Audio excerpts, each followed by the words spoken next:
in terms of like being a scrappy startup, risk taking, like there's no, I don't think anyone would really argue that the product marketing field is like rapidly expanding and has been rapidly expanding over the last few years, right? Do I think that most product marketing teams today have a ton of budget? No. Slack sucks when you're on it by yourself. Slack works when there's 10 people who opt. Uber Freight, the product marketing team used us, and then like the sales team, because they're the ones actually giving the demos, ended up also buying the licenses. It's all the painkiller, not the vitamin kind of approach. Then you're able to tie that back to revenue. Like, Wow!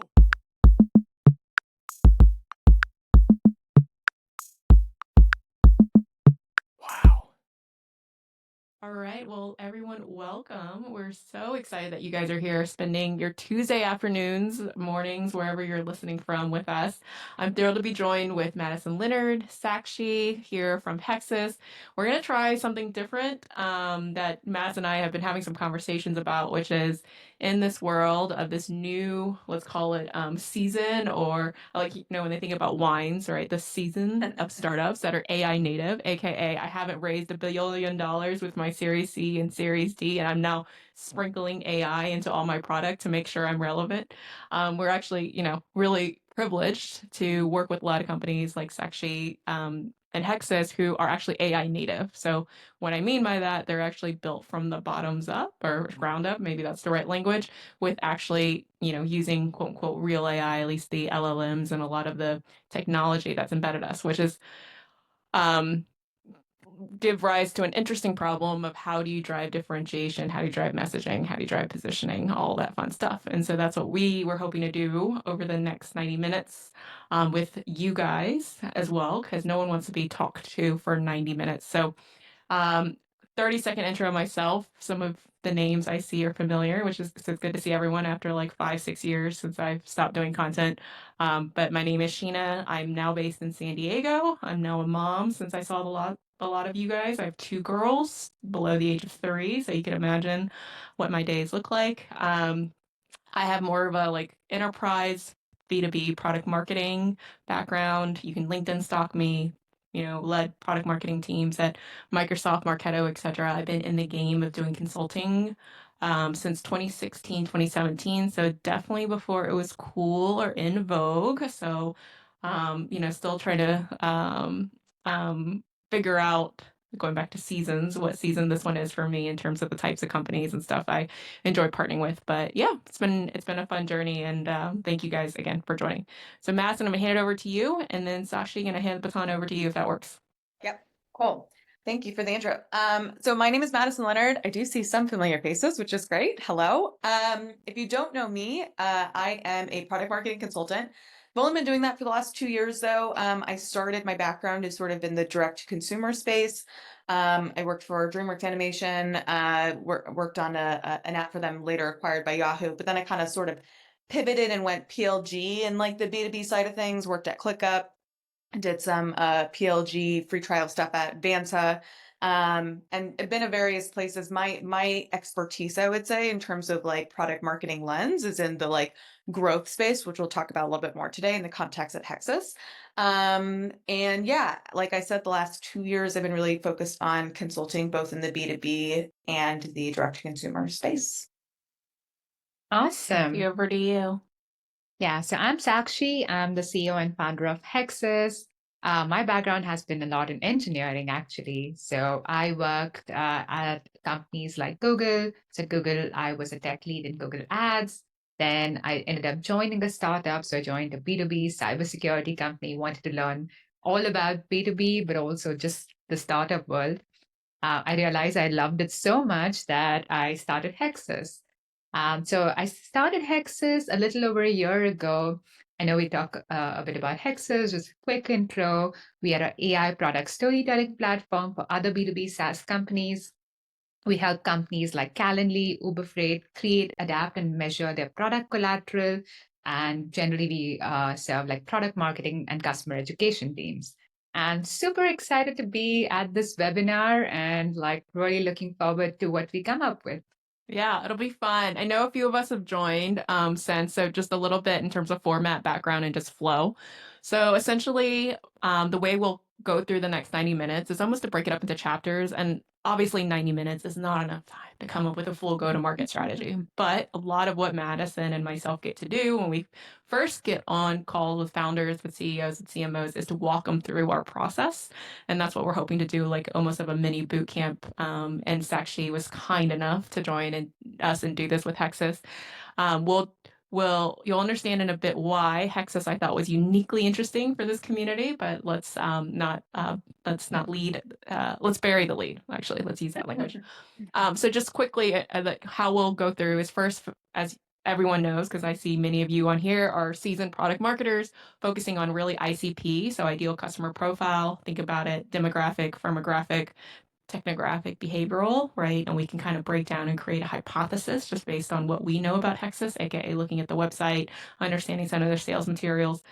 Madison and I have consciously tried to not do too much around Hexus just because we wanted to bring in an informed, unbiased opinion of, I think, what we see. So like I said, starting from ICP, then going a little bit into positioning, messaging. We'll talk a little bit about copy / branding. Obviously, that doesn't always sit within the product marketing realm, but I wanted to at least touch on that because I'm sure many of you get to work with CEOs and people who are not in marketing who look at your messaging and positioning docs and say, this is great, but I don't like that word, or I don't like the feeling, or did you see how this other company is talking about this in the words they use? So obviously you're all mature enough to understand and be able to distinguish between messaging, positioning, and copy, but we should talk about that in the context of this case study. We'll then talk a little bit about growth plays. As Madison alluded to, there's obviously different, and you've seen it all over, I'm sure, your LinkedIn and social media, like growth loops, right? Ecosystem-led growth, partner-led growth, customer-led growth, community-led growth, sales-led growth, et cetera, et cetera. And we can kind of debate what the quote-unquote optimal strategy is around growth plays, and then translate that into a set of sales plays. I know Sakshi is still obviously at this stage still very much in the driver's seat in terms of driving, getting customer feedback and sales, right? Ultimately. So understanding how we then scale her, because obviously she is the most the top salesperson, but obviously we want repeatable, manageable, and measurable sales. So that's sort of the flow of today.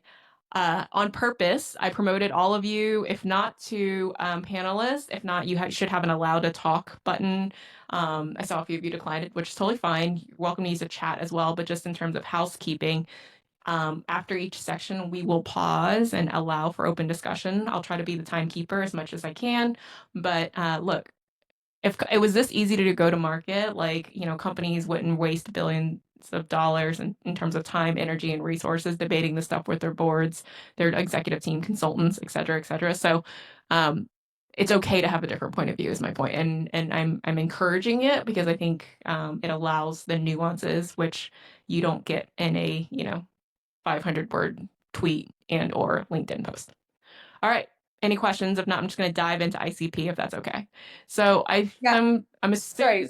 Oh, go ahead, please. I'm just gonna tell everyone that they can literally chime in whenever too, because I know you said at the end you're gonna prompt them like to ask questions or whatever. But I also really want to encourage everyone, if you have a question, like sure you can write a note and save it to the end, but like this is a small group and we're all here to learn and make sure that we do this like Shyna said, from multiple perspectives. So like, please feel free. This is interactive. This is not like a talk at you kind of style. So please feel free to jump in whenever.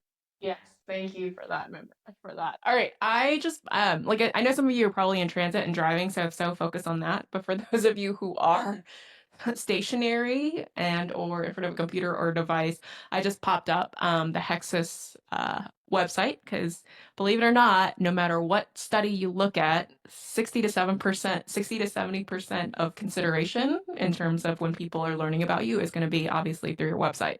So many of you may have seen this in the prompt, but one of the things that I hear a lot, and I'm sure you guys as well, Madison, especially working with founders, is like, don't look at our website. It doesn't actually tell what we do. So Madison, I wanted to kind of go through this exercise with you, and then would love, Sakshi, for you to check us, right, and make sure that our hypothesis is accurate or where we may have not gotten your vision.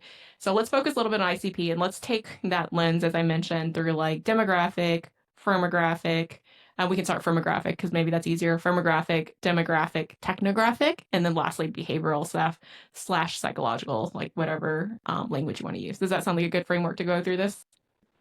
Yeah. All right, Madison, you want to go first? You want me to go first? I think we should kick off, but probably one of the things that I want to maybe share as we go along here, or maybe before we start, is like the hardest parts about ICP, because I know that Shyna, you and I have learned through many consulting ventures, like ICP seems like a really simple thing. Correct. Yes, kind of in theory, it is a simple thing, but it takes a really long time to get there. And I think also getting there the right way too. 100%. Yeah. I still talk to a lot of founders and I'm like, who do you guys, sell to? And they're like, oh, mostly startups and mid-market, but sometimes enterprise too. And I'm like, okay, got it. So you don't actually have an ICP, you have wishful thinking. So yes, 100% validate that. Yeah.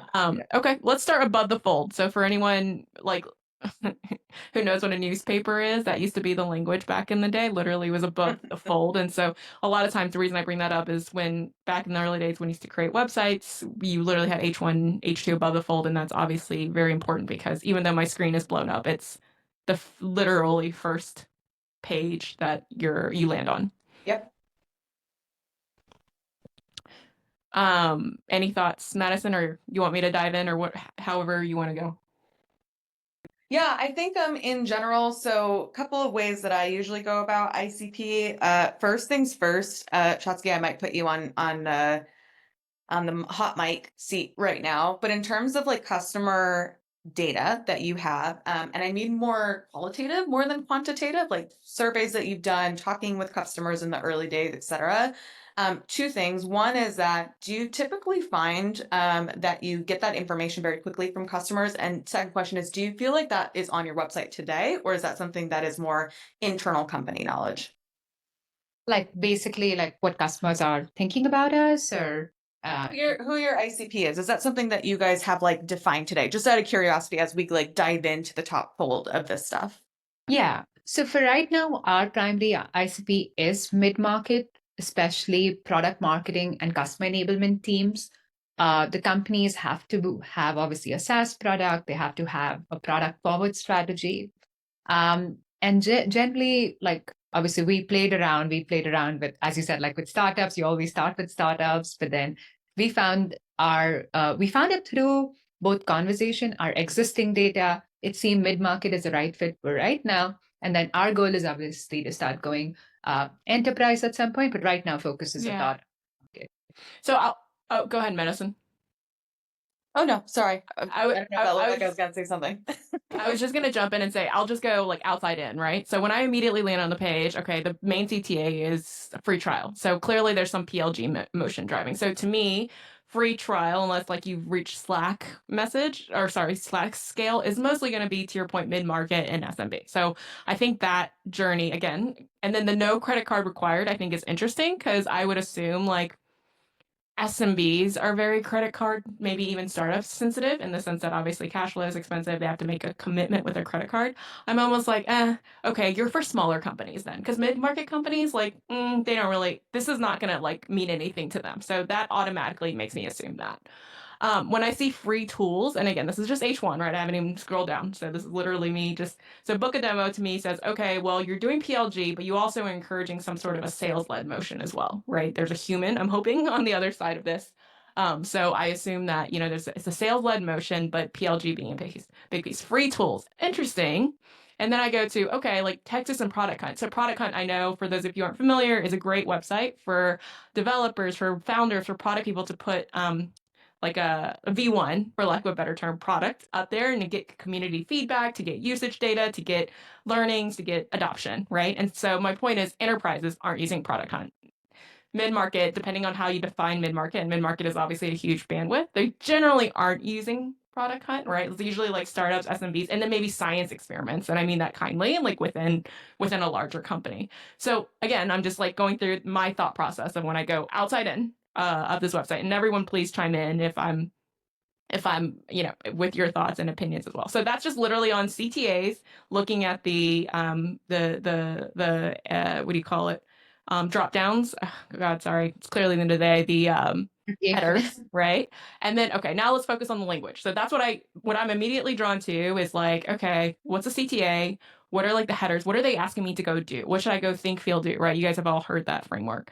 So then I go through, okay, the languaging. Okay, transform your product storytelling. Okay, interesting. So there's like a bit of a juxtaposition there between product and storytelling, because generally like you're either a product for products or you're a product for marketing. So now you've married something around product and storytelling, create demos, guides, videos, and more from one intelligent platform. Okay, so intelligent, for better or for worse, it connotes some sort of an AI element, right? DocuSign, as you guys probably saw, is now the, what is it, Intelligent Agreements Cloud or something like that. Sorry if someone's from DocuSign on the call. I butchered your messaging and positioning that I'm sure you guys put a lot of time into. But my point is, once I see that language, I'm like, okay, there's something automation, there's some sort of like AI there. Great. Next line. Use our AI workers to create and repurpose content in seconds. Okay. So now I'm going into agentic AI. There's some workflows, obviously, here. There's some pieces around content creation and then also repurposing of the content. And specifically, the content is demos, videos, guides, and more, and bringing that into the word is collaborative, but I almost read it as unified, because when I think about within a marketing department or within a product department, going back to product and storytelling, these things are generally done in different tools. And then to the point about collaborative, like obviously Slack and email is another element of that. So I'll pause there because I said a lot. Thoughts, comments, any initial reactions? I have some, but I will pause and see if we have anything from the community first. No? Okay, Well, no problem. I think Oh, also go ahead. couldn't collaborative be the people in the company Tell me versus more. the platform? So I might think of that it is very easy for the different people that are working on those products to collaborate within the platform versus the platform collaborating demos, videos, guides, and more. Yeah. So you mean like product, sales, marketing, CS being able to collaborate in one platform? Exactly. Yeah. Yeah. Yeah, sorry, I wasn't explicit in my diatribe, but yes, to your point, or to my earlier point, like I feel like a lot of that is probably done in disparate systems like email or Slack, right? Like, hey, Madison, look, I created this 30-second demo script. Do you like it? Oh, I like it, but let me Google Doc redline it. Okay, then we're gonna send it, to someone else in an email or whatever. So yeah, I totally agree with you, Stacey. I think that's a really good observation. I will say from in the spirit of good discussion, one of the things that I think has been an interesting trend in the PLG space is moving more into enterprise. So like some examples that I love to pull is like Amplitude recently did, and Amplitude, if you are unaware, I think most people are aware, but like it is a product analytics platform, and they're very, very deep in terms of the analytics they provide. And part of being deep is that you have to do a lot of setup. And so I think that they're the prime example of like selling to enterprise as well as being a large enterprise and still having a free trial associated with it. There's a lot of work that goes into that, by the way. Yeah. It's not as easy as it seems, but I think there is a trend that I'm noticing in terms of like the PLG, the free trial esque kind of things. I'm majorly grouping this into an oversimplified way, but there is some interestingness there. So I think prior to the last couple years, sign up for free would have been like, okay, no one at Google can touch this, right? This isn't like for anyone there. And now we're seeing that kind of upward trend of mobility. So I think it's interesting, certainly as you think about, and we'll talk about growth strategy towards the end, but I do think it's an interesting juxtaposition between like the mid-market startup and enterprise space, because I'm seeing them kind of be convoluted together. But bringing it back to ICP, I do think that it is, and I know we're going to talk about messaging in a bit, so I'm kind of like foreshadowing a little bit as we go here. But bringing back to the ICP conversation, I think one of the things that I would really love to see here in terms of your overall positioning towards your ICP is actually having that ICP stated above the fold in some way, shape, or form. Because right now, I think that this could be very broad. At least, Shyna, please jump in if you disagree here. But I think that that's certainly one area of like quick win optimization, right? As we talk about like how we can optimize go-to-market strategy, is like really making sure that you are really focused and narrowing in on that ICP from the above the fold kind of perspective as well. So let's take that lens of demographic, firmographic. So we talked a lot about firmographic, right? So Yeah. we're like, okay, it sounds like, again, first blush, it's startup to mid-market just because of the free trial, so PLG. But to your point, Madison, maybe that's getting convoluted. We can debate that all topic. I actually think like when I see a PL, like a sign up on a website, I'm automatically like, okay, that's for a tinkerer, like an IC, right? Like, Yeah. but anyway, with exceptions being when it's an easy enough tool like Slack, or just easy network effect. My point is Slack sucks when you're on it by yourself. Slack works when there's 10 people who opt. So my point is that's an easy one, right? Very Okay, nuanced. but regardless, let's park that. So firmographic is large. I'm seeing B2B, mostly like B2B companies. When I say think of guides, that's like a very B2B term to me, right? I'm like B2C companies, maybe they are, maybe it's a different language, but just that connotation. So I'm thinking mid-market, B2B companies, product and storytelling. So then I'm going to, okay, like what industries? Okay, so it's probably like SaaS because there's some explanation there around product or, at least technology, right? Through videos, guides, and demos. So demos to me is like, again, very just like B2B SaaS, just because I think of it through a sales cycles, and maybe that's my own bias coming only work in tech, but I just feel like that language really resonates with that. So then we go so let's stop there on just, I know I'm going slow, but I want to be thoughtful. So that's just firmographic, B2B, mid-market, SMB.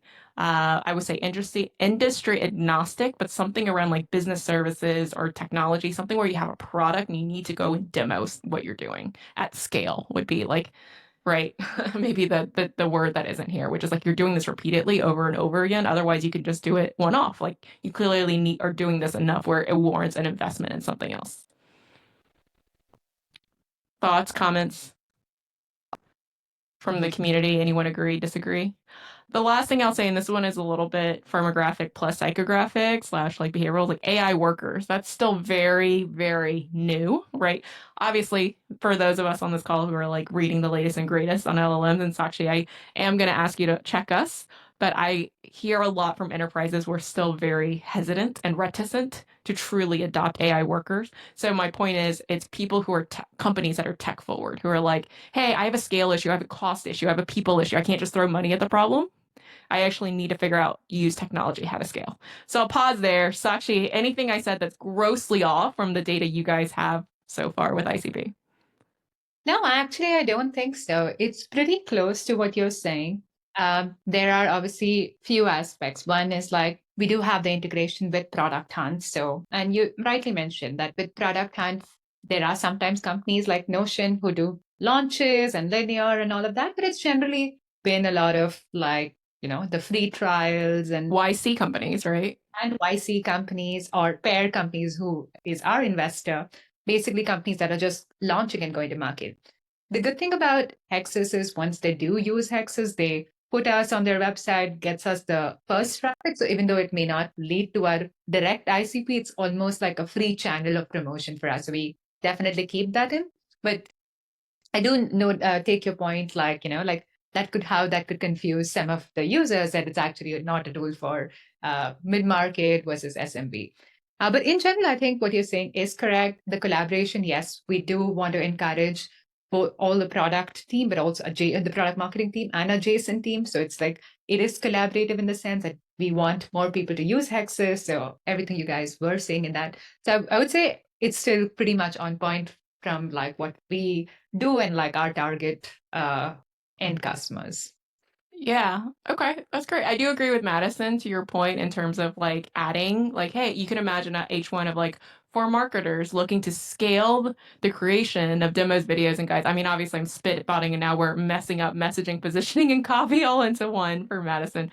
But I do think to her point that being very articulate up front of, hey, this is who I'm for, right? And then the outcome, right? So like transform is the like what you're doing, but like what's the outcome in the benefit, shovel versus hole. I'm sure everyone has heard of that at this point. Okay, cool. Madison, we'll keep going, and I know we're kind of like I said, getting very messy between the lines, but thoughts on like demographic, technographic, and now that we're going into product, into your point about even PLG.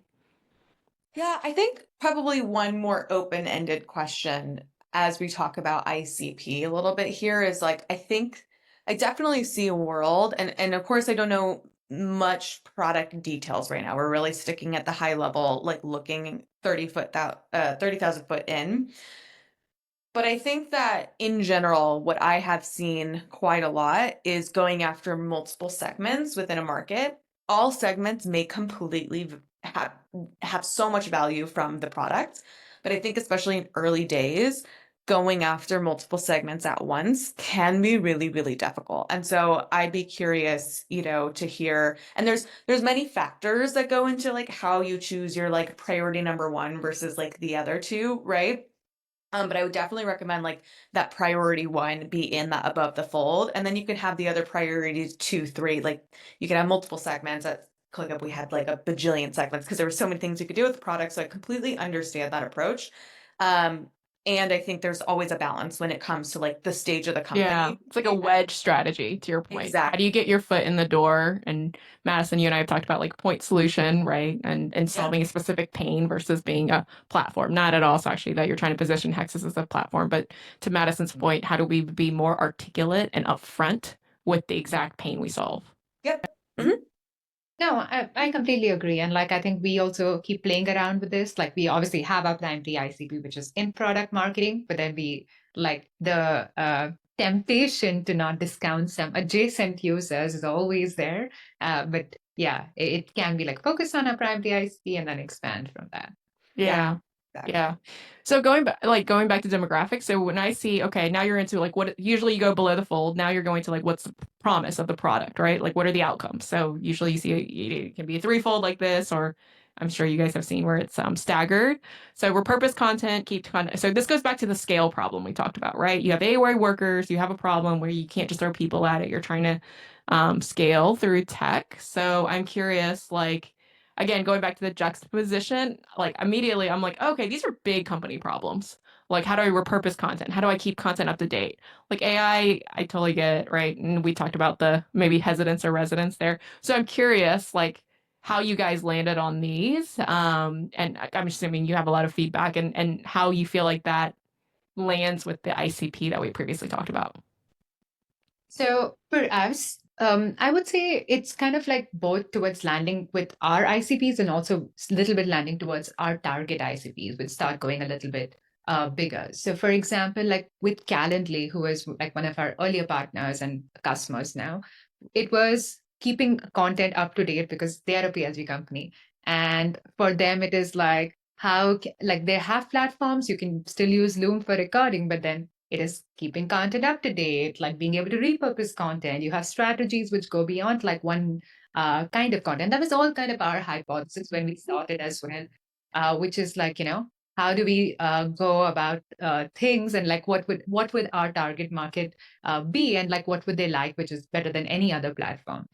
So we see keeping content up to date as a big differentiator as well, because like, oh, can it actually keep up to date? Even if you're a small company, you start thinking about, oh yeah, I'll need that, even if you don't need that like really that much, because you're like, yeah, I'm a fast changing startup or a fast changing company, and my customers should always get that up to date information. So it's a little bit about like what resonates, like, oh, this is really different because this is not like any platform I've seen before. And then it's like, is that something their urgent need, and is that something it's a good to have, and then it gets the conversation going. So definitely keeping content up to date, which is obviously something we do, has been something which people really get attracted to. I would say, Can I interrupt you right there? Sorry, and then I promise I'll shut up and we should like have a healthy debate around this. I would love to hear your thoughts and I'll put the community's thoughts as well around the problem that you solve. Because when I hear keeping content up to date, the problem is like, okay, I have a problem with stale content. But up here, the problem that we just talked about was actually around scale, right? Oh, so like my mind got really confused from, oh, okay, like I need to create this shit quickly, or sorry, these content quickly, right? And I'm going to scale with AI to now we went to a different problem with is, to your point, even if you're a startup or a large company, your stuff's out of date. So sorry, let me just pause there. I'm curious if anyone else has any feedback or any other thoughts there. And look, this is hard, right? It's actually, and I really appreciate you being on here, but this is like the debate that I'd love for us to have because it's so hard to land. Not, we're obviously just talking about a website, but we're, overall messaging and positioning.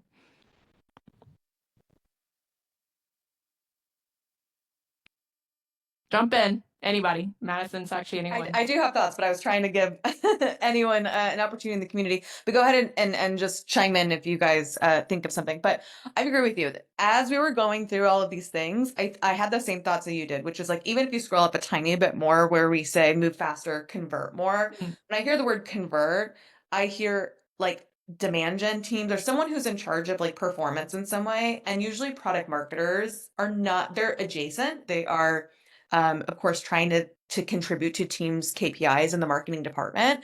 But in terms of sort of like the conversion factor, keeping content up to date, this is now the problem being that we can't keep up to date with all the content. So going back to the origin of like the problem being solved for, is it, going back to the product storytelling piece, is it that we feel like we can't, tell a story about the product outside of the sales cycle and therefore like we want to move the sales cycle forward faster? Like I've certainly seen that before, so maybe that's an angle there. But then I would probably argue that keeping the content up to date maybe wouldn't really, it's a later benefit, right? It's still beneficial to the people, but that's more of this like after effect after the aha moment of actually getting that problem initially solved. And I would say also in the case of like you brought up Calendly, as much as Calendly is not like a 40,000 person organization, there's still, I would call it like an established organization. There's a hierarchy, there's a process. They have people that they really respond to versus some of that more like early adopter market in terms of like that go-to-market chasm of like the different segments, right? More broadly. Usually for getting something more quote unquote faster to market, you have kind of that early adopter innovator type of market, which we also see bringing back to your point, the product hunt kind of audience. It's like the tinkerers, the people who really want to, go in here with this free trial. And early, first movers, right? First movers. Yeah. 100%. The founding PMMs, the solo PMMs on the startup team, right? Who maybe isn't so concerned with keeping the content up to date. They just need to get crap out the door and they got to do it themselves because they're the only ones who are doing it, right? I don't know if we have any founding PMMs on the call right now, but I can chime in a little bit because Yeah. my last job, I was the only PMM in the team. It's a small startup. Actually, everything right here, I think it makes sense to me. It is part of my job, like let's say to repurpose content for the launch. And we do need to keep content up to date. It is something because it's like, I was thinking it's super competitive vector database. I don't know if you have like AI database space because there's so many company over there and you try to constantly do the competitive attack. You really have to make your content up to date for or what they're launching and what you're launching.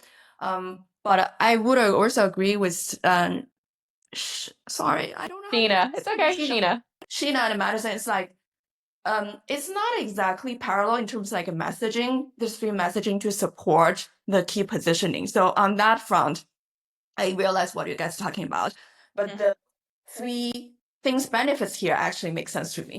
Yeah. But it just, all I was saying is just solves a different problem. To your point, Steffi, Yeah. super competitive environment. You're under a lot of pressure to deliver to sales teams, to marketing teams, to CS I teams. agree. How do you then leverage AI to make sure Yeah. everything is up to date? Boom. Great problem statement, right? If I didn't look at the bottom and I just blindly came into this, I'd be like, oh, you can use Hexus to create stuff and you can use AI to scale it, right? Again, both noble problems, probably all felt acutely, but in different orders of operations. Yeah, that's a good way to put it. The different order of operations for which you're getting to each of those. Yeah. Okay. I know I've taken way too much time, but I think we've covered firmographic, we've covered demographic a little bit, right? In terms of like, okay, we're focusing on marketers, specifically product marketers, but I would actually argue, and maybe this is the time to have a healthy debate, product marketers, I've always told this actually may or may not have power with an organization. Obviously, the higher you go, the more power they have, aka a bucket of money. That's what I mean, a bucket of money that they can go advocate for to sell. Like obviously the demand gen spends a ton of money. Sales obviously can pound the table and say this is going to drive revenue. Product has, more and more to your point about amplitude, Madison, budget to drive software sales. what do we think about product marketing being the primary champion to go get the deal done? And Steffi, to your point, you feel the pain acutely. So it's not like, assuming we've got all the messaging and product right. It's What's hard. It's hard Yeah. because basically product marketing doesn't have any budget. Even like a bigger company when I was at, there's more wiggle room, but whatever kind of a new tool you buy, you need to go through the like lots of process. It's not like a dedicated budget to Yeah. So Steffi, who would you, let's say I gave you a magic wand and you were to start Hexus V2 tomorrow, not that you will, don't worry, Sakshi, but who would you then go target who has the quote unquote bucket of money to go get it done? Because you said the pain points are real. I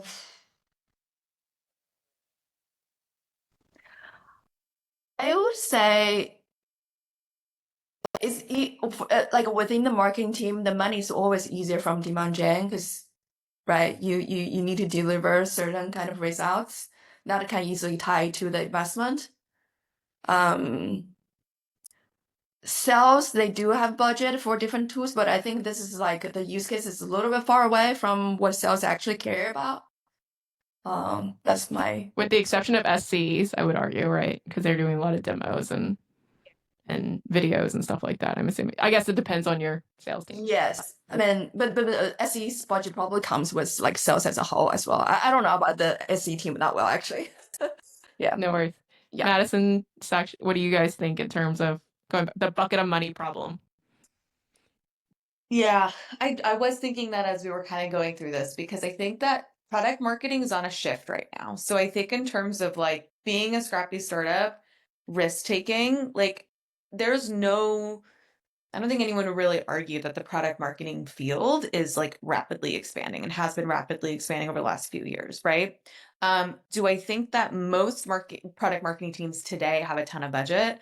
No, I think that is very, very tricky. So I think in terms of like, coming in there with the problem statement, and putting that problem statement, I think one of the things that we're seeing overall as a trend within the last year, 2 years, especially even more so since AI, but just generally in the ecosystem of SaaS, is that most people, if you're not a must-have, like you kind of, even if you have a strong advocate inside the company, if it's not delivering like immediate ROI basically and like really solving that pain, it kind of goes on ice and you end up recircling with them. They become nice to have. Yeah, you're the nice to have. And so I think that like in terms of the competitive landscape, I would maybe test, of course, like never pivot an entire business just off of like one thing, but like test kind of going into that demand gen space with product marketing as a huge stakeholder and influencer in the deal cycle, perhaps even a way in through that free trial experience with the PLG kind of side of things, which we can definitely talk about later on. But just in terms of like testing that conversion to get people either having higher sales velocity, which I've done before, I know how impactful product demos can be and all of that, and or going into the sales cycle being a fully educated buyer, which there's a plethora, no shortage of data that shows the more someone knows about a product, the more someone's tried a product and they go into the sales cycle, you have to do less selling and they're actually coming to you because they're ready to buy, right? So not only win rate going up, but sales velocity perhaps going up. And those metrics, as much as product marketing is a part of them, typically are in the sales and demand gen sort of realm of things. So that's just kind of where my brain's going at the moment. Can I add something? Please. Of course, this relates to your pricing and packaging as well. It really depends on how much money you want to get from each customer's life, right? Like, for me, actually, back at the time, I pay Claude myself because that helped me work every day. It's like what, $20 a month, right? Yeah, I even don't bother to ask the company to pay for that. But I don't think that's a good business model for you at the end of the day if you only can make $20 from a person from a company. Yeah, it's a good point. And going back to just like how do you be consistent to Madison's point about creating a wedge, right? And to focus on ICP, like we're kind of jumping all over the place in terms of, like above the line, right, PLG, no credit card retired. Then you're going to enterprise ready from day one. So clearly there's maybe some finessing to be done. I'm going to have a hot take, which I actually think the entire problem statement that we've been talking about, I wouldn't lead with if this were my company. I actually think the problem statement I would focus on is I agree with both of you, Steffi and Madison, around like going to where the bucket of money is, which is in a commoditized, noisy market, it's all about show versus tell, right? That's why PLG's gone so well. That's why people are statistically showing up more for more like live demos, free trials, and stuff like that, right? Like we aren't in the SaaS, 2015 to 2020 days where you would just sign up for a 50K, 100K ARR product without seeing, feeling, and testing it within your organization. So because B2B prospects demand an experience, show versus tell, you need to drive personalized demos, personalized content, personalized enablement, personalized, et cetera, et cetera. And the only way you can do that is through Hexus's AI workers or something like that. So it solves a problem of scale, which I think is actually above the bowl that we talked about, right? But it's taking a different angle, which is there's winners and losers in this market, and winners are the ones that can show the value of their product or services in a more demonstrative and personalized way than anyone else in the market. And the winners can use Hexus to do that, because the old way to go be able to do that is to hire more people and obviously spend a ton of time, money, effort, personalizing all your decks and demos, etc. So that's my hot take of how I would pivot, because I don't think I agree with you, Steffi. Like down here, like, yeah, this stuff is important, but this shit is like, my shit's always been out of date. My content's always been like, why, going back to nice to have versus need to have, or you guys have heard the why category, why company, why now. Let's assume that we got our why Hexus shit together. Okay, I love your product. It's actually, there's nothing better. I believe in Hexus, but it's the why now problem. I got 99 problems. Why should I buy this month, this quarter, right? And for me, you come to me with this, I'm like, had the same problem in Q4 24, had the same problem in Q4 23, right? But if you come to me and say, the winners in this economy are the ones that are able to show versus tell, where AI has commoditized all features and all services and blah, blah, blah. The only way you can drive a personalized education, buying, consideration, whatever experience through demos, white papers, email, blah, blah, blah, is through our AI workers. I'm like, okay, that's different, right? And I'm not even convinced, but at least that drives the urgency message of like why this shit needs to happen in this month, because your competitor is doing it. So I'll pause there, because I know that's a little bit different than what we've talked about. But going back to ICP, like mid-market and startups, I think if that is your ICP and where you want to target, like I think that message resonates with them because of two things: growth and scale, right? Interest rates are crazy expensive. I mean, you guys know this, right? We're not like, money's not free right now, right? So it's not like you can go raise a next big round. They got to be efficient with what they have, and obviously AI will help them, and they got to fucking show growth. And if they don't show growth, then that next round ain't coming, right? So to Yeah. oversimplify, what I would say is you will not be a winner in this economy of attention unless you show versus tell. So I'll pause there. I get everyone else's reactions. I know it's a little bit different and we're kind of going all over the place, but I think it's good. This is why we should debate sort of go to market. Yeah. I completely agree. I think that even going back to the problem statement, like I think earlier we were talking about problem statement in the context of product marketing, and not that that's not what should be here, but I think in general, tying it back to the must-have, to the business level goals and metrics that people are trying to hit. That way, when you go and say, "Hey, we're here to solve all your problems," right? Sell the painkiller, not the vitamin kind of approach. Then you're able to tie that back to revenue. And everything in here should be laying out the problem for growth and scale for those early companies, like Shyna said. And then you tie in sort of like if we think about the customer journey, right? In order to like get in top line with the people that you want to, we have to speak to the really important business metrics that are super urgent to solve right now. And then as we move down and we introduce all of these other people, now we can start talking about like, great, now that you have this thing, it's so hard to update content. Don't worry, we make it easy, Yeah. and then we can Because go see, down that like is to your point, an optimization problem. So when I think of large enterprise, right, I'm trying to optimize. I'm trying to be more efficient. So Steffi, I don't know what size of company you were talking about. I'm assuming it was mid-market or startup. And to your point, these were very real for you. And I guarantee you they're very real for the Fortune 100 as well. But that's an interesting conversation about how do I optimize the team, the content, all that stuff, which is very different, Madison, to your point about like growth and high growth, right, and scale and efficiency. So that's why I'm saying it's confusing when I land on, and I know we're just on the homepage, so Sal should be kind to me. Like, I don't mean, but you understand what I'm saying in terms of the push and the pull and why it gets confusing in a buyer's mind of, is this for me?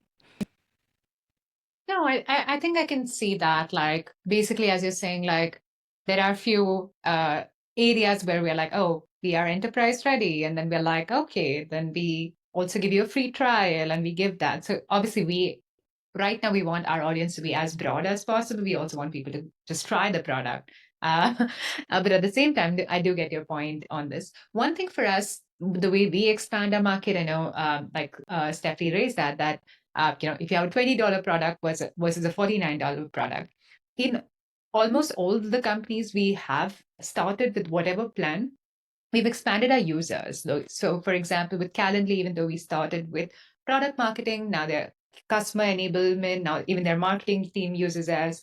Similarly, that's the case with Knownwell, with like most of the companies, just because of the way like this content sits, somebody has to edit the content, somebody has to actually use the content.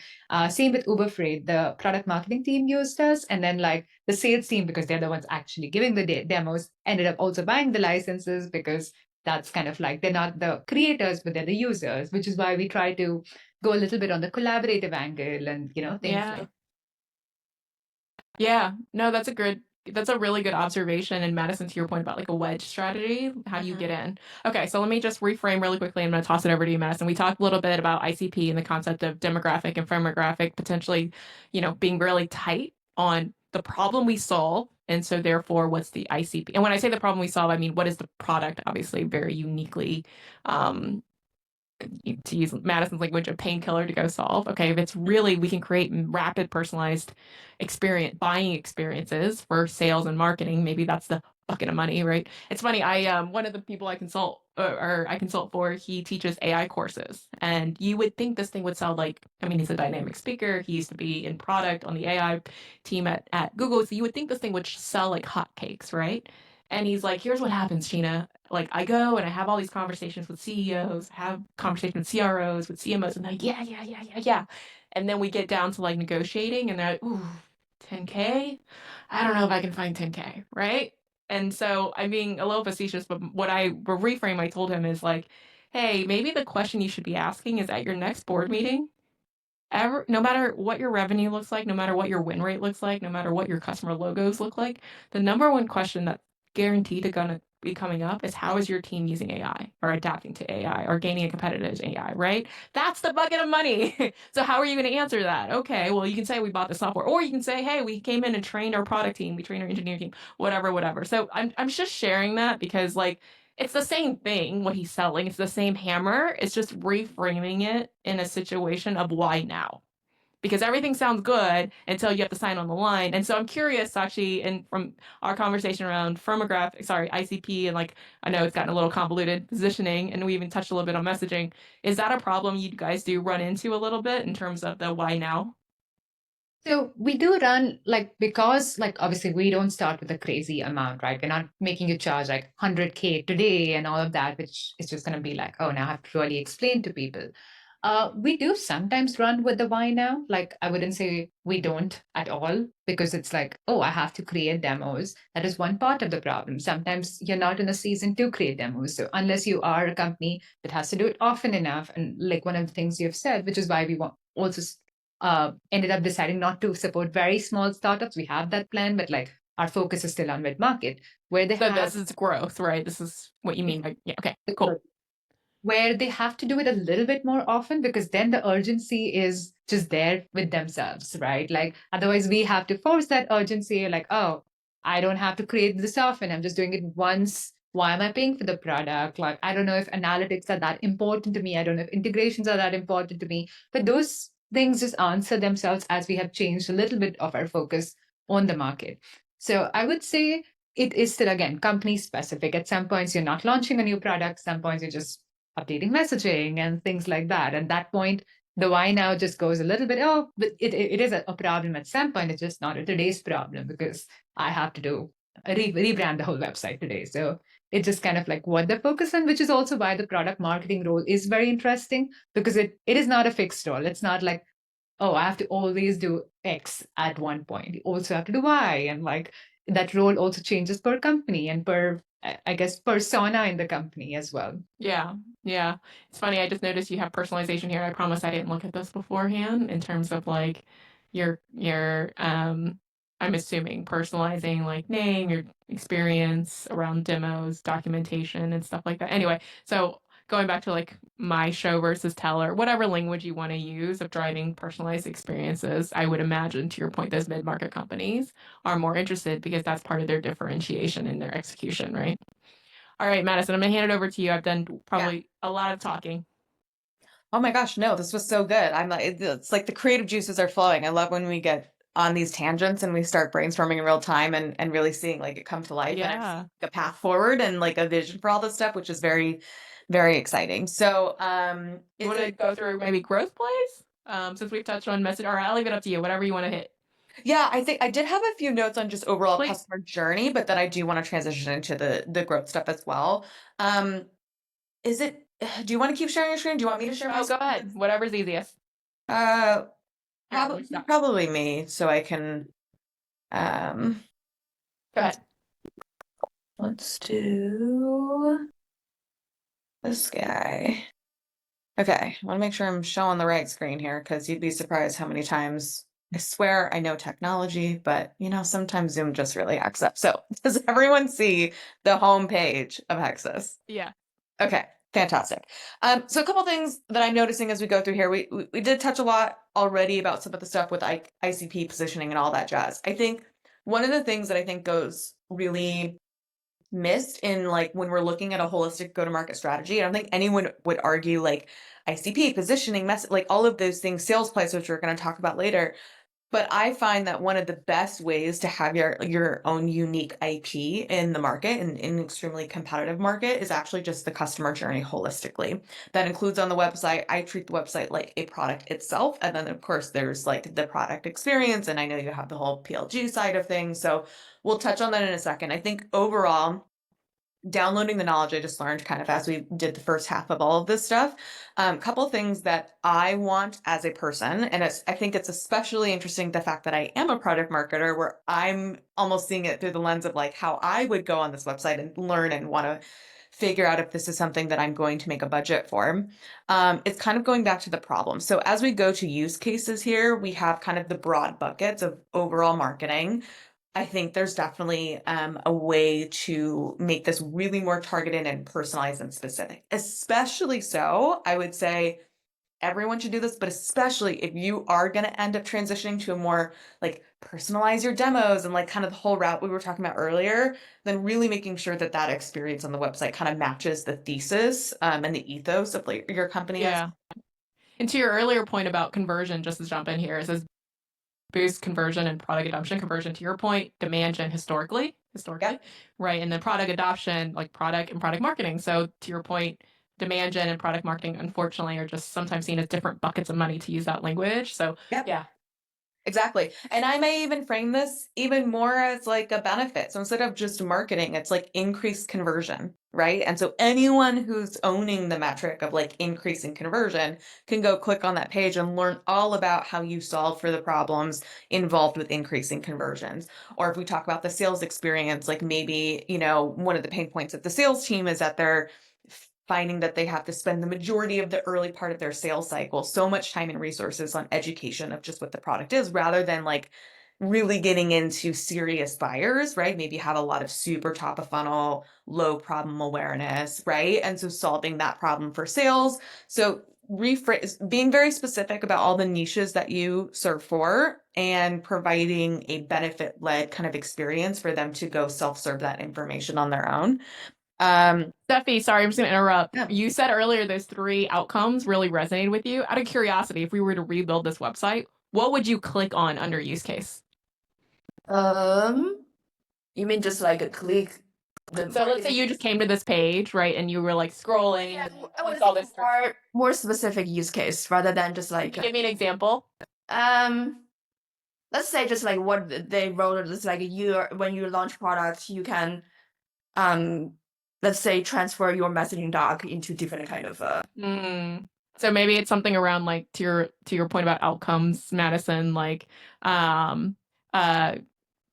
quickly create is not the right word, but like creation of using AI to create product launches. So product launches being the outcome is my point, or like consistent product launch messaging, or obviously we need a wordsmith. I'm just thinking out loud here. Like that would be the use case for product marketing. You want to do more result driven. It's like you still want the content to be engaging, not like AI generated, like a reading like, right? So it's like Yeah. you can from that angle, something like that.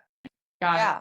Got it. Which I Yeah. also think goes really nicely with, I was reading this quote that you have on the page, and it talks like their KPI that they're measuring against is engagement here. So I think that sometimes, not all, but like many product launches that I see today are more engagement tactics, like some directly, drive pipeline and revenue, but a vast majority of the product launches I see today, other product marketers, feel free to speak up if you're seeing differently, but trend I've noticed is it's very engagement focused. Yeah. So there could be that lens as well. So I wonder if under use cases, again, just spitballing, it could be like increased conversion of pipeline or through personalized buying experiences. That's too long, but you guys weren't going increased engagement with personalized product launch, whatever. My point is like driving exactly to what is the outcome you're driving, which affects which use case, product launch, pipeline, etc.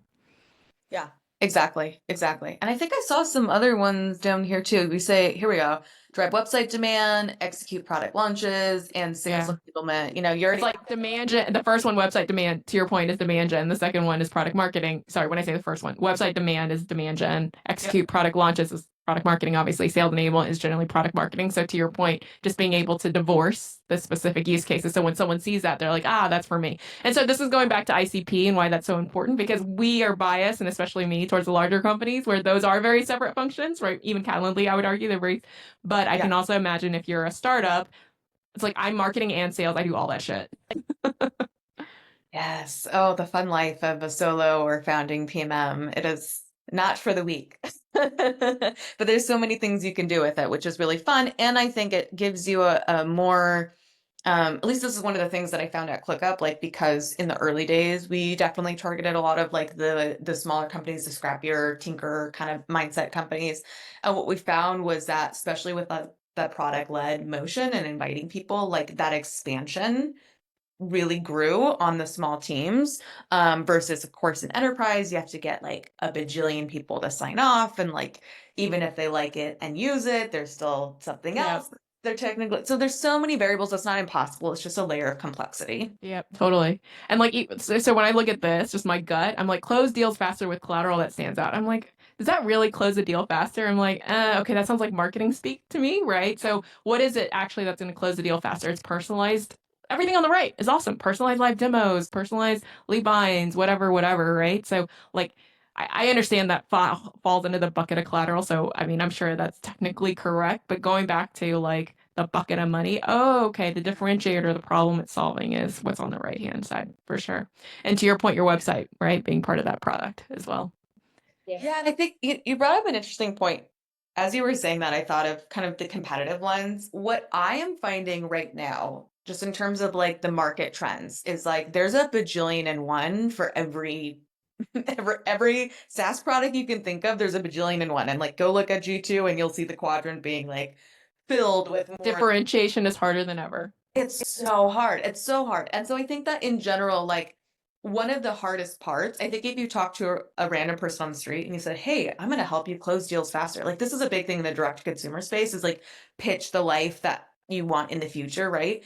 And I think unfortunately, everyone's been doing that. And it's not necessarily that it's like quote unquote bad marketing. Like I've seen so many things that people have said, oh, that's bad marketing, that's performed well. So I think it's like context, right? The context is really important. So I think like you've got product marketers, demand gen people who have less budget, less teams overall. That's the market, that's the economic kind of level. And now they come and they say close deals faster. And every single other product is saying close deals faster. Song, right? DocuSign. Yeah. So it's not that people don't want to close their deals faster. Yeah. They're like, yes. Clary. Yeah. Everyone else says that. Very different right? products. Yeah. So then you go, okay, sure. And maybe you've had some, I know this is true for me, scar tissue of like you adopt a product because some other person bought it on your team and the product really sucks, and you get scar tissue because you're like, well, they had this amazing marketing and sales, but the product just wasn't there. So now you're like guarded, as you go into evaluating either seriously or if you're just browsing, you're like in this guarded mode. And so you kind of have to like in your messaging and in your brand and in your like customer experience, like acknowledge that the guard is there and like do everything you can to de-risk their solution, their decision, and as well as like provide concrete examples of like what exact pain is being solved for them rather than the outcome. When you get down into use cases, of course, at like top of funnel, 30,000 foot view, we're talking about business case, like et cetera, the pain's still in there. But like, as you level down into these use cases of sales, marketing, customer experience, like you already passed the high level of like business results. They have the fuel they need to go and like get this deal done. Hopefully that's iterated in the sales cycle. Now you need to speak to them on a personal, emotional level of like, Yeah. how you're actually going to help them to do their jobs better, to make them feel better in their jobs, etc. So how would you rewrite this? Steffi, I'm going to call on you again if you're available. If not, or Madison even, how any of these, how would you rewrite them? Just a thought exercise, right? Because Sakshi's been kind enough to let us wave magic wands. Sorry, go ahead. There's one more thing. Please. Like, Yeah. I do have obviously the three personas all here. Would you skip any of the personas? Because like one of the things you guys mentioned in the start is like being focused as a startup, and obviously we want to expand, but these generally go to our secondary expansion. Obviously, we have customers in sales, we have customers in customer experience. But would you skip this from the homepage and just keep it in like the use cases or all of that, or would you still leave it on the homepage? I'm also curious about like your thoughts on that. But yeah, go ahead. Well, I have lots of thoughts on this. I would say the first thing is I've seen data perform in multiple different ways. I think that you can take playbooks from old clients, from old companies you've been at, like you can take all the playbooks in the world, but like every company is so different. You have to like pivot a little bit, like what your playbook is to match what's there. I can tell you in the experience of something where it's like a ClickUp. I know I keep bringing up that example, but there were so many people that could use it. That's why I keep coming back to it. Is very difficult challenge to solve. Is like you want to make sure that you prioritize all of those different use cases and jobs to be done that you can solve for, because it can be such an overwhelming experience of like you can do so many things with this product. I think it just kind of depends platform versus point solution. Like it's kind of nuanced there. I would say for you in particular, I don't think you have like a bajillion segments. I don't think you're going to go start selling this to people who are trying to sell software to dentists tomorrow, right? So like it is still contained, I would say. So I wouldn't necessarily remove it from the website, but I wouldn't prioritize it. I think where it's at right now, let me see total fold here. It is at the bottom. This kind of leads into my second piece of like talking about the customer experience. It's like, what do you want them to do after? I think one of the things I see here is like, I want a big ass button right here. That's like, I'm going to do something. And it's not contact sales, because everyone knows where the contact sales button is on a website. If they want to contact sales, they will find the way to contact sales. Like this should be a get started with your product experience or product demo or whatever it may be. So I think this is still fine here. It just is in the overall experience, make these buttons less apparent than, the main action you're trying to drive. But these should still, I assume the learn more goes to, are these use case based? Yeah, it goes to the use case page. Okay, great. Yeah. That's what I was going to recommend. Okay, amazing. We don't have time to go through the use case pages, obviously, so I will leave that here for that. But yeah, to answer your question, I think it's still okay to put it here. Minor UX thing. I know this seems obvious to all of us on this call. We have very smart people on this call, but you'd be surprised how many people I've seen in like a real world example not click these buttons because they don't know to. So just as a like tidbit that I've learned from optimizing some landing pages, may want this to stand out like just a tiny bit more, because you'd be really surprised how much it gets missed by people scrolling. Okay, taken. We'll get that fixed. Or you may want to align the color. Say that again? Align the color. Align the color. Let's say marketing's color, the background color align with what's showing. Like let's say right now I'm actually not. Yeah, it's different, but it's like it looks a little bit weird. Shades of purple is your point. The shade of Yeah. purple. Yeah, because like right now, let's say it's like marketing is like a purple, and right now, or the bottom is white. I'm not exactly sure the white is aligned with marketing for the first site. That's a great call out. Yeah, it's Yeah, definitely you can also make them different colors to make it very obvious that they're 3 different use cases, right? I was actually thinking as we were talking, Sakshi, and maybe this is not possible in product, going back to show versus tell, you have such an intuitive product. What I mean by that is, in theory, when someone comes to your website, and you guys have seen this, they could give you their domain, type in your email address, type in a domain. You could do a custom demo of Hexus for them with like Acme content, right? I know you guys try to do that with some product video with the lady talking, but there is something just different when you see my logo, when you see my email, right? You guys have all seen those websites.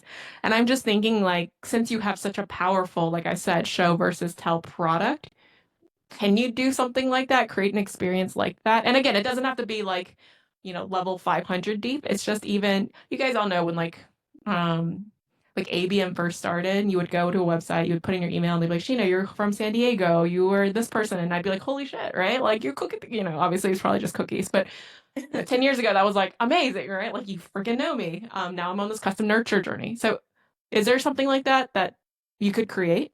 That is true. So we do create as leave behind sometimes, but you're right. Like we could actually create it right on our website. Because that's actually lead gen, right? Answer your email to experience Hexus in action for Acme or for, whatever company, right? And then you could take, anyway, there's different ways that it could be collateral. Demo might be a little trickier because you obviously don't know how their product, but anyway, there's probably something that you could experiment with there. That's just a little bit unique.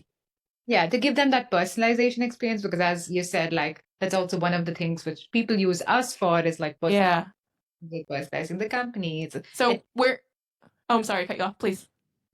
No. I was just saying, like, I was agreeing with you. Like, there is Yeah. the personalization. The one which I guess I remember we had discussed was like getting the voiceover and like making sure as this, which we still do. But like that would be interesting. I'll see if we can actually do it from their website as well, because if we create a demo related to their website, we do get, if they do give their domain, that could be another. Yeah. The reason I asked that is, and going back to your question to Madison or in the team about like, hey, is it okay to have like these 3 different things? I would imagine going back to like growth plays, one thing you could do is say, oh, impressed by what you saw, forward this to your sales team. And then my point is make you right or like forward this to CS and make it easy for them. Or like we'll put in their email or put in your like my point is like I would if I went to a website and they did a freaking demo of my company's product, even if it's just like some YouTube shit that's like old and outdated, I'd be like, holy crap, like that was 80% from like literally nothing. Just me putting in, it could be like my email and hey, put in a video, upload a video of a demo you have. Just, whatever, right? Go collect. And then I'd be like, Madison, this is freaking crazy. Look at this. You do it, right? And then it'd be like forward it. So anyway, I'm just trying to get to like the aha moments to Madison's point where your website, because like this is great, but at the same time, I'm like, okay, this is like a dummy demo, and I don't mean that disrespectfully. It's just it's hard to tell what's real, what's not, right? Yeah. No, I mean, that could be something. And definitely, I mean, we can invest a little bit more on our website, which is also something I want to do, which is why I love the session. Yeah, I mean, that would be something which, like, it would be a little bit of a lift on engineering, but it can be done. Like, it is something definitely part of our product. And, like, we can make sure that that experience is smooth enough to come onto our website as well. And we can get that done. And because there are multiple customers, you're creating the opportunity for it to be viral within your company. And then when there's no budget, then you get like the different departments to kind of come together and say, we all really need this. And then there's a much stronger argument to find the dollars, even if they don't exist within a budget. It's a really good point. So I You love let them build your business case for you. and one little nit on the customer experience, learn more, that link it's not going anywhere. Oh, okay. I'm going to get that.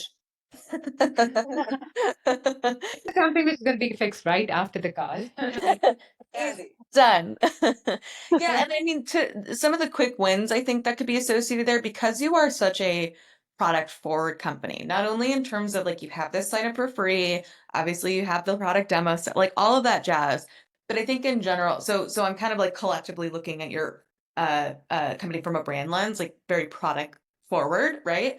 But really here is the only place that we really see the product. Like everything else is words. And I think, and you have some screenshots here, which I think is great. But I think in general, like I want more. Like I want more of the product. And I think from a thought leadership perspective too, you have the potential to like really be a leading voice, if not the leading voice eventually, on like what it means to be good in product demos, like and have that from like the top line, you know, boring white papers that are still, you know, extremely relevant today. I have them perform very well, but also down to like how-to guides on YouTube, like shoot loom style, like just anything that kind of positions you guys as being the best and having a strong opinion and point of view on that. Because right now, I think it just, there's no real opportunity that I'm seeing. It's all very much on benefit-led messaging. And then we're missing product, or we're missing the right way to do product. Because again, there's a lot of competitors, there's a lot of noise in the market. So it's not only solving a problem, but it's also differentiating from a non-feature lens, right? From an outcome lens, from a broader go-to-market lens with the other players in the market, your point of view, your IP that only you have some answer that other competitors don't have, despite maybe they have some similar features and crossover in their products. So I'd probably also kind of suggest that as you move forward with optimization here. No, that's helpful. And we can definitely, as we are increasing the surface area of our website, make sure we add more of our product. And like in like the things you said about use case, like I think like Steffi mentioned, like how can Hexus really help? And we actually show it how Hexus can really help by showing literally our product instead of just even talking about it. So we Yeah. can start off more of our own product evangelism on our website as well. Yeah. Totally. And like, listen, I'm a product marketer through and through, so I will always like words, don't get me wrong. But I think, again, if we think about macro environment, there's lots of competitors and people need to know kind of like immediately what's going on. And a picture says 1,000 words. And so it's not that messaging isn't important. It just is like, it's make it easier on the person who's going to 1,000 different websites trying to figure out how to solve their problem, right? Yeah, I think the other thing that is really interesting about this is like we keep waffling around what's the problem you solve, and we don't necessarily need to solve it right on this call. But I'll give you an example, right? If your problem is optimization, then to Steffi's earlier point, it's like you have all this shit across 1,000,000 drives and 1,000,000 SharePoints. We're gonna like keep it updated. We're gonna optimize the efficiency, right? This is a different story and maybe more enterprise. And when I say enterprise, I mean you need to have a certain amount of people who've created a certain amount of content for that to be a good ROI. Versus even on the login page, there's like it says like create match stories, product stories. Sorry if you Anyway, my point is versus that growth, right there, like create, centralize, and optimize, right? So like create, and that to me is more like, okay, growth to our earlier point and scale, right? So what's the problem? And I'm not saying you can't solve both, right? I'm saying more that at this stage, going back to Madison's point about wedge and focus, like maybe if we're really focusing on these mid-market and startups who are looking to show versus tell and personalize buying journeys, then it's all about creating and centralizing and personalizing, right? Like that's what we're going to lead with. And then as we grow up with our customers, then it's about optimizing, centralizing, collaboration, governance, right? You can imagine that's a big thing too, making sure everything that goes out is on brand. Anyway, and so all that going back to like ICP, what is the problem that you solve? Because I think right now we're doing we're everything to everyone, which as we all know can be effectively you're nothing to no one. Not to say that's what Hexus is, but you get where I'm going. It's just confusing, right? Of like, what does this brand stand for, and is it for me? That's really the main question people are asking when they come to the page. And we're obviously analyzing one page, which is not fair, right? But it's hopefully leading a bigger discussion. Sorry, Stacey, I cut you off. One of my pet peeves is the word personalization. Because everybody's personalized, and I don't know what that means. I worked for two of the industry leaders in loyalty, and it was all personalization. And I worked there, and I don't know what they were talking about. Like they didn't just slap Stacey on everything and say it's personalized. Yeah, they had one example because it was food. It was like we would never send a promotion for a meat pizza to a vegetarian, which I thought also brought up some other problems as well. But I'm like, what else does that mean? Because if I don't know, and I'm your product marketer, how is it? So if there's a way that you can somehow explain what personalization means versus just, it should resonate more. Got it. Okay, Yes. kind of like what exactly are you going to be able to personalize and in what context and like instead of just Yeah. What does personalization mean? Like, are you changing words, or is it just their name? Are you triggering things? Is it timing? That would be, I think that would make it stand up against almost everything that I've ever seen in the space. got it. I mean, to that point, I think this is one of the biggest challenges of product marketers, because we have positioning, which of course I don't think there's anyone who's like doesn't know positioning, but then there's messaging and copy, right? And they're two different things. And so part of your messaging and like how you're positioning yourself, of course, is that personalization aspect. It doesn't mean you need to say personalized product demo, right? Like on your website. Maybe you do, but also maybe you don't, right? Like maybe, and I'm spitballing here off the top of my head, like maybe that copy something like, we make it seem like it's just for you or something like that, right? Like there's many ways and verticals and like ways that you can say personalization without personalization. And like you can sprinkle in some of that feature focused things that we were talking about earlier about like, okay, what does it actually mean? Is it just, hey, Madison, first name? All right, that was like 2010 personalization. Like, what is today's personalization? What's 2025 personalization? So you can add sprinkles of that into your product images, into your copy, both one or the other, etc. As we continue here. Last thing I just want to call out, and then I know we're close to time, so I'll hand it over to you, Shyna, for sales play stuff. But I think in general too, I just noticed this, and I want to tie it back into our earlier conversation of like compete with your results rather than competing with features, right? There's many platforms and probably more to come now that AI makes things extremely easy on like creating a guide or creating, and I'm not sure all that entails, but like I think it's really hard. And I usually don't recommend that people try to compete at a feature level, because you're just going to be fighting back and forth, and like it's usually doesn't go anywhere. So how I would encourage, how can we like transform some of this feature messaging and copy to be more outcome focused, ROI focused, to be more pain point associated focused. So like it doesn't always have to be beautiful, like you're going to be the best product marketer. Like, yeah, maybe that goes somewhere, but don't be afraid to like lean into the pain in your messaging and in your copy. So for example, like put them together in 30 seconds or less. Like maybe it's really time intensive to do it, right? Or put this together without talking to your developer if they're having to hand code everything, right? So like some of those that indicate back to the pain without directly calling it out could be ways to get around kind of like the feature naming. Yeah. Steffi mentioned earlier, like the pressure of keeping everything up to date as well. So I'm sure there's some Yes. implications there, right? Yeah. Of being Yeah. a punching bag. You didn't use those words, Steffi. I did, though, of Yeah. sales and product, etc., for being responsible. Yeah. Yeah. Like a we do it for you so you can focus on XYZ kind of situation. Totally. But I will hand it off to you, Shyna, in the remaining time to talk sales plays. And of course, I'm sure. Yeah, I'm happy to spend time on sales plays. Before I do that, though, I want to open it up because it's been Steffi and Stacy. I know we've been calling on you guys. Any other thoughts, feedback, just difference of opinions, which are always welcome on the things Always. we've talked about?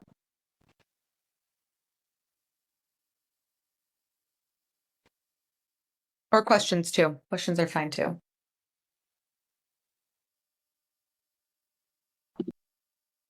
Yeah, I think the top takeaway for me from today, and then I'd love to hear from you, Sakshi, is just really around the problem and the pain, right? Because different pain resonates with different ICP, which then resonates with different outcomes, as we talked about. And so it kind of goes hand in hand with sales plays, which is like making sure that as you guys are going through this discovery process, because you have an amazing, book of logos, what was the pain, initial pain that drew them to something like Hexus? And it might like sound different at different companies, but you'll start to see a common thread.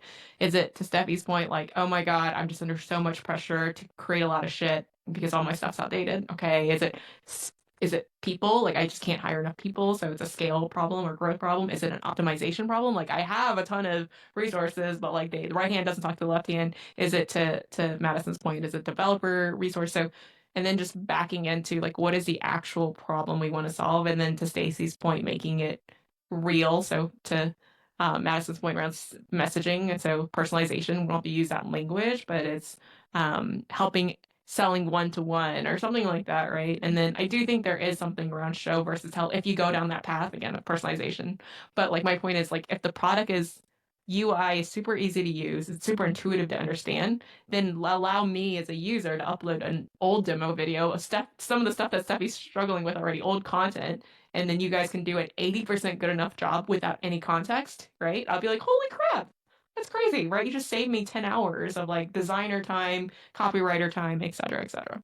So Yeah. those were kind of my takeaways. Curious what everyone else. Anything to add? Yeah, no, I really agree with that overall. And I think I'll get off my soapbox here and let other people speak up. But I think one of the major things too is thinking about like there's the now.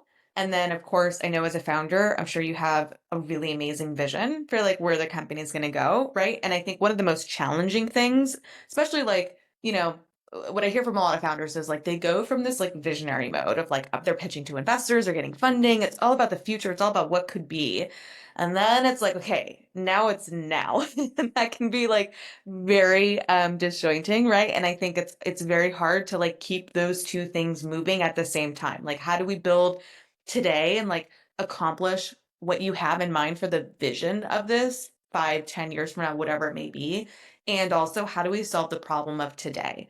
And I think one of the best things about like where you are on the go-to-market chasm is like when you're in the earlier days, you have all the freedom and flexibility to test, to iterate, to sell to people who don't necessarily need to have painstaking pain. They still need pain, but it's not quite the same way that a late majority person needs the pain to really validate and prove and like sell, talk to the person about selling or sorry, buying the software inside their organization, right? There's a lot more work, a lot more risk perception that person goes through versus some of the early adopter market, investor market that I think you guys are kind of in right now in the early stages. So I think lean into that more.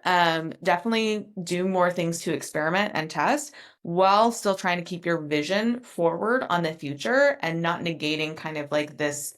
It's very hard to do all in one. I don't recommend it, right? So like doing your best to experiment, but do experiments in a thoughtful, data-led way rather than kind of like going broad and then just putting it on the website and serving everyone without having that data kind of inform the now of the pain of now, right? I just hijacked your screen, Madison, because I was like, I don't know if you guys see what I'm sharing, but I'm like, Yeah. you guys have this actually already to create the video tour, right? Yeah, so we do have it, but it's like a click away from the video too. So like getting like exactly what you were saying, like we do Yeah. have it, but like getting that onto It our just web. feels harder because I have to like watch 3 videos and I have to like do all this shit. Just make it easy. Yeah. Into your email, upload your thing, boom, right? Like the magic thing. Like Yeah. this is awesome, but it just feels hard, right? Because I'm like, oh shit, I gotta watch 3 videos, right? Anyway, and or even though I do this, I'm like, oh crap, I gotta like, you know, Create but an like, it just feels hard, right? And like this, I don't have any makeup on today. I just rolled out of bed, like you know, whatever, right? But like this is like I'm like, oh, you guys have it already. So I don't think it's that much additional engineering work. I mean, you can tell me otherwise. Yeah, I mean that's what we already have this in our product, which is what I was saying. We have that in our product, so getting it Yeah. on the website is not like the biggest lift, it's just a lift to get to our website. But we Yeah. can, I mean, we can totally do that and make it like more seamless. Maybe even not even let them sign up, and like once they create, have the sign up later and kind Yeah. of play with that. But yeah, we do have this opportunity. If you have existing videos, which Yeah. a lot of people do use, is like, how does it work? I don't want to like record. I don't want to download an extension. But what is Hexus going to really give me? Yeah. Or it can be like upload an outdated video. So people are like, oh, I have a recent video of my thing, right? Or upset, you know, whatever. Anyway, you get where I'm going. Just remove friction. I'm sure Madison has much more point of view on that. But I'm like, you guys have this. Put it above the fold. Like Yeah. see it in action. Boom. In 3 easy steps. Number 1, upload a video. Number 2, whatever. Number 3, we're gonna email you the results. Yeah. So No, I think we're pretty close, and I think we can put that also like pretty front and center for things to try on Hexes and like things to quickly get that validation, like what Hexes. yeah. Awesome. Any closing thoughts from your side, Madison? No, I wish we had more time. I'm like know. jazzed, and I want to go into more in depth. There's so many things we wanted to cover, and I think we did I know. touching on a lot. We were too ambitious. We were very ambitious. It's you know what? Give us Good problem to have. It was our first one. I'm very proud. You know, I want to, you know, optimize like any good entrepreneur. I'm like, okay, how can we make the next one even better? But I think in general, like I'm super just jazzed about our whole conversation. And I think like if I could probably distill it into like the major takeaways, it would be like find the pain, optimize the entire customer journey so that a person feels like you are talking directly to them in terms of like the value that you're offering to that role, to that person, to that job to be done, right? And then also like really hone in on that ICP even more, as much as you can experiment and test with the different use cases and things. Make sure you have data there. That's like the prerequisite, but like make sure that you are in a mode of testing, optimizing, and iterating on some of that stuff because startup world changes in the blink of an eye, as you probably already know. Sakshi, anything on your side? No, absolutely. And this was amazing. I know like when we talked about it initially, I was like, okay, it's going to be like a tear down and how's it going to be? But I was like, I'm going to take all help I can get.